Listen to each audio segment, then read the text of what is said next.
by the Montana Television Network. Montana This Morning continues on Montana's News Leader. This morning, a powerful winter storm is moving up the East Coast, bringing along with it bitter cold, ice, snow, and the threat of hurricane-force winds. I'm Hannah Doba in New York with more on the warnings posted from Florida all the way up to New England.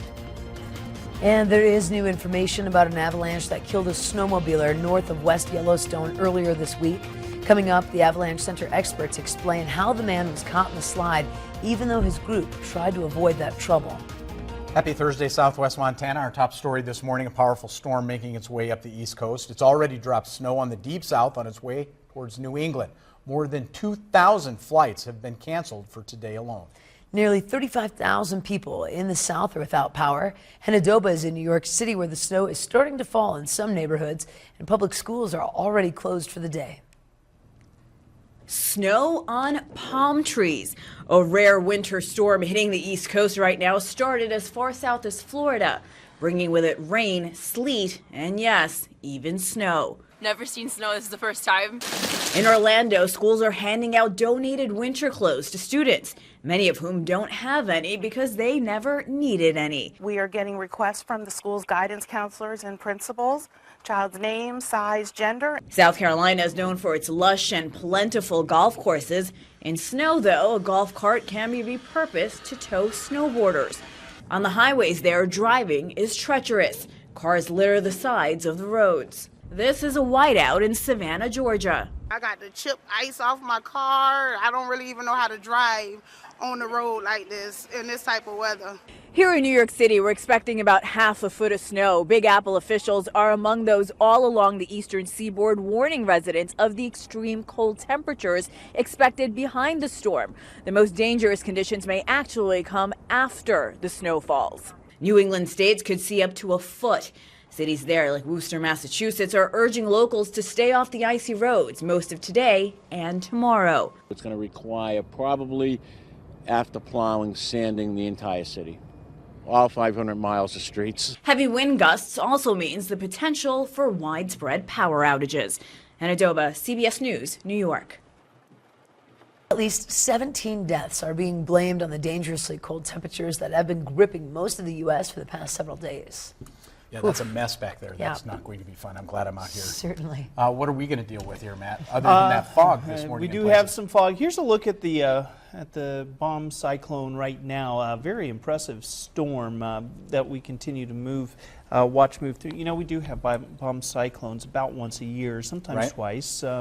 But they're a relatively rare occurrence. For us, one thing that isn't particularly rare is the fog out in the area.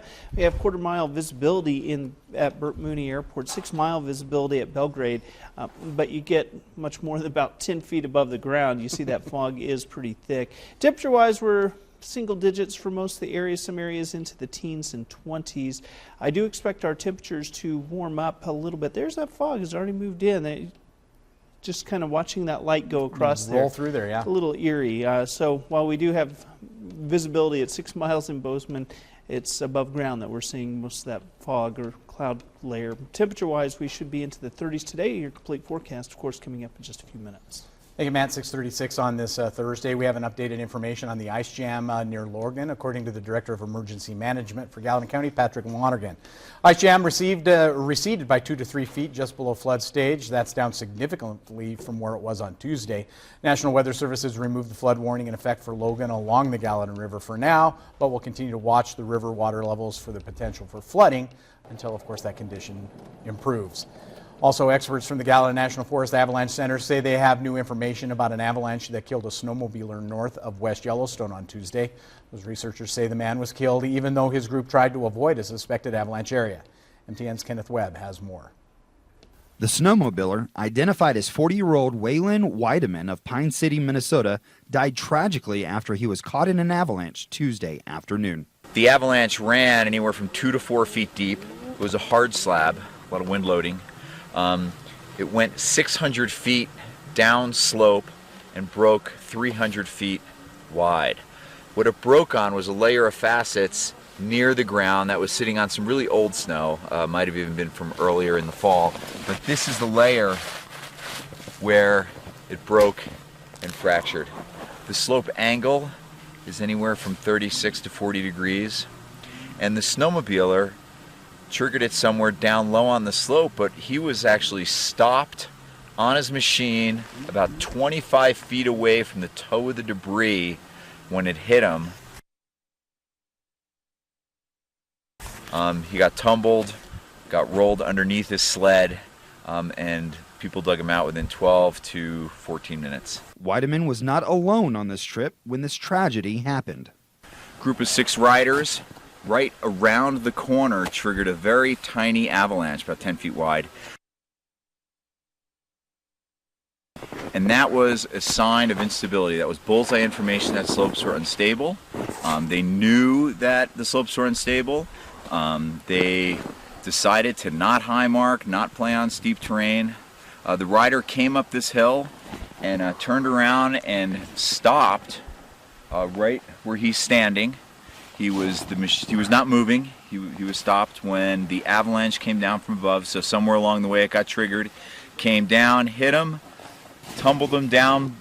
Right behind me here is where he was buried, 3 feet deep underneath his machine. According to Gallatin County Sheriff's Captain Jason Jarrett, rescuers from the Gallatin County Sheriff's Office, the West Yellowstone Division of Gallatin County Search and Rescue, and Air Methods helicopter was also on the scene. Kenneth Webb, MTN News, West Yellowstone.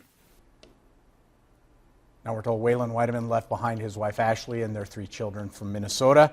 For a list of current avalanche conditions and what gear you should carry in the backcountry, visit us online. In other news, this morning a 23-year-old Butte man was arrested in an alleged carjacking late Tuesday afternoon. Police arrested Jordan James Boole in connection with pulling a 15-year-old girl from her car at about 4:45 in the afternoon on Tuesday and stealing her car. Police arrested Boole about an hour later, hiding in a residence on Quincy Street. She was driving down in the area of the 1300 block of Jupiter. This male waved her down and she stopped to assist him. He then at that time told her he wanted her car.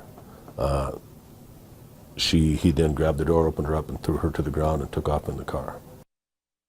Now the suspect remains in jail on felony charges of robbery and motor vehicle theft. In Bozeman Court news, a Bozeman man appeared in Gallatin County Justice Court Wednesday on a felony charge of criminal endangerment. Bridger Jackson arrested for allegedly firing a gun at a residence in the direction of Public Trail. Cross-country skier was on the trail at the time of the alleged incident. According to charging documents, the skier heard bullets flying over his head, reported the incident to police. The skier also informed the officer of a similar prior incident from October of last year when Jackson was charged with negligent endangerment. The officer spoke with Jackson, who claimed he had fired a BB gun at the target. Judge Rick West set Jackson's bail at $2,500. And staying on topic, another Bozeman man also in court, Christopher Robert Healy, appeared in Justice Court on a felony charge of his 4th DUI.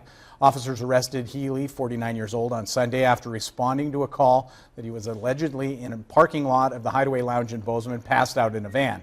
Healy was cited and arrested after the blood draw and transported to Gallatin County Detention Center. His bail has been set at $5,000. Now that the holidays have come and gone, mounting piles of cardboard boxes have been left stacked high. When Montana This Morning returns, a special report on Amazon's wasteful habits and how they're trying to turn them around.